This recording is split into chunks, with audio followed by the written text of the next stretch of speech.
My name is Abiola Akinremi, and this is my YouTube channel, and I'm also known as Abiola Akinremi on YouTube.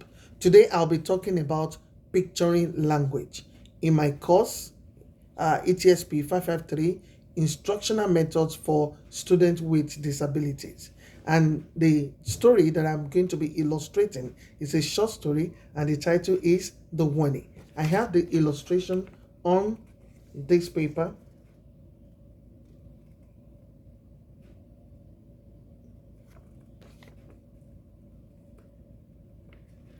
I divided the illustration into 6 scenes, and each scene talked about what a particular thing that happened in the story. The first scene I captioned it as Ronnie's arrival at work. Scene 2 talked about Ronnie's office within the office building, and scene 3 talked about Ronnie's concern, and scene 4 talked about Mr. Bond's office, while scene 5 talked about Mr. Bond's problem with Ronnie, or we can say Mr. Bond's issues with Ronnie, and scene 6 talked about solution to the issue. And there are reasons that's why I picked each of those captions for each scene. I chose the parking lot. I chose the Ronnie's arrival at the parking lot as scene 1 because it set the stage for the story. It sets the stage for which the remaining part of the story will be built on.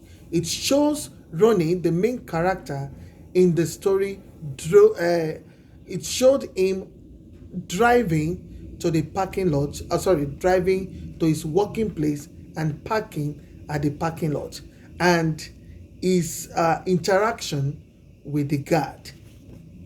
And scene 2 talked about how Ronnie walked into his office and the surprise that was waiting for him on his desk.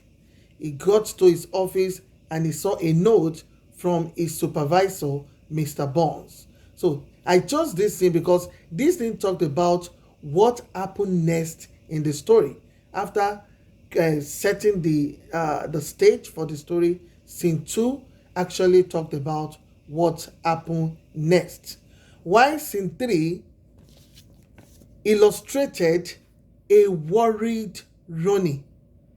When Ronnie saw the note from his supervisor, Mr. Bonds, on his table, he was concerned, he was worried, and it got him thinking. He was ruminating on possible things or possible reasons Mr. Bonds might want to see him. So this talked about then.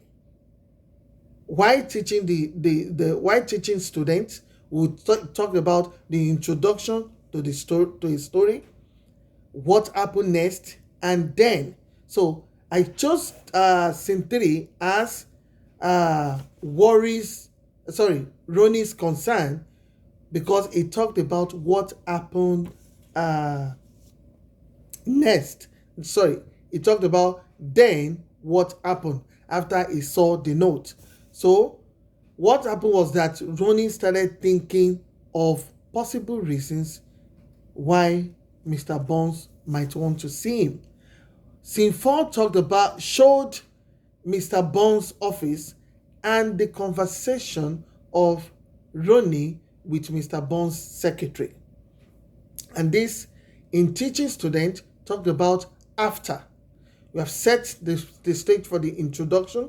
We have talked about next, what happened. Then we have talked about then, what happened. And now I'm talking about after. After Ronnie saw the note, after he was concerned about it, what did he do after? So scene 4 showed Ronnie in Mr. Bond's office. That was what he did after. And scene 5 showed the conversation between Mr. Bonds and Ronnie. And I wrote out some of the words that were exchanged between Mr. Bonds and Ronnie, because some of the words of Mr. Bones to Ronnie reflected the conversation was polite, and that conversation reflects Mr. Bones as a concerned supervisor. So that was why I wrote some of those things, that the words that were exchanged between Mr. Bones and Ronnie. Even though the conversation reflects Mr. Bones as a concerned supervisor, it did not excuse Ronnie from being warned.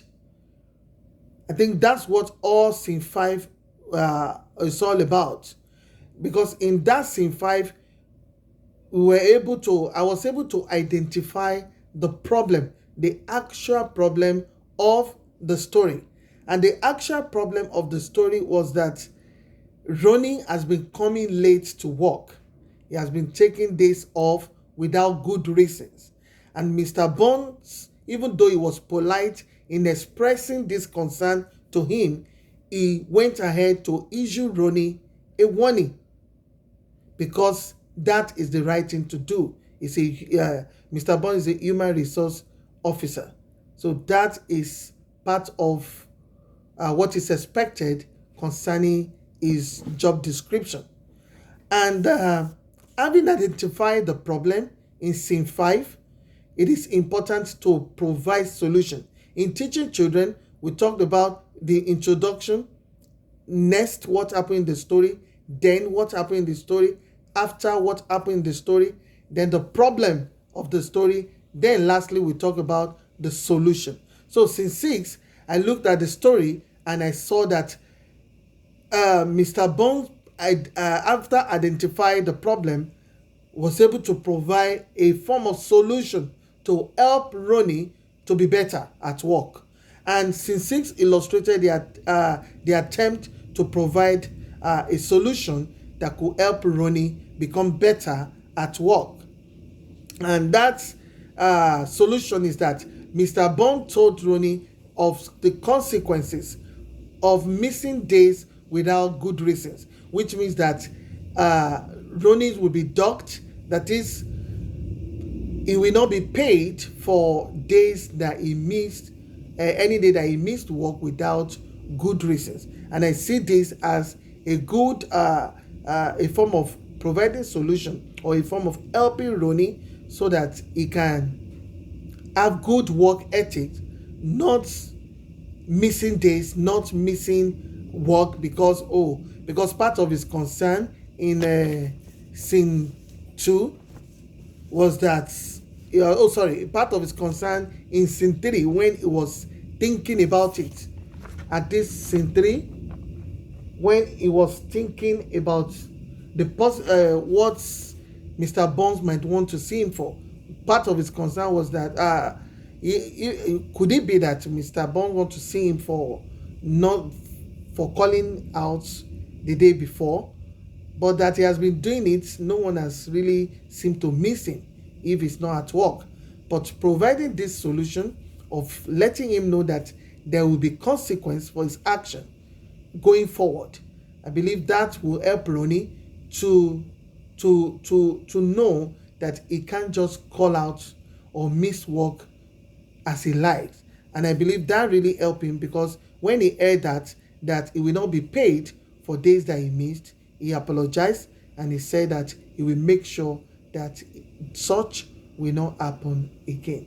So I think that's the end of the illustration. Thank you for watching.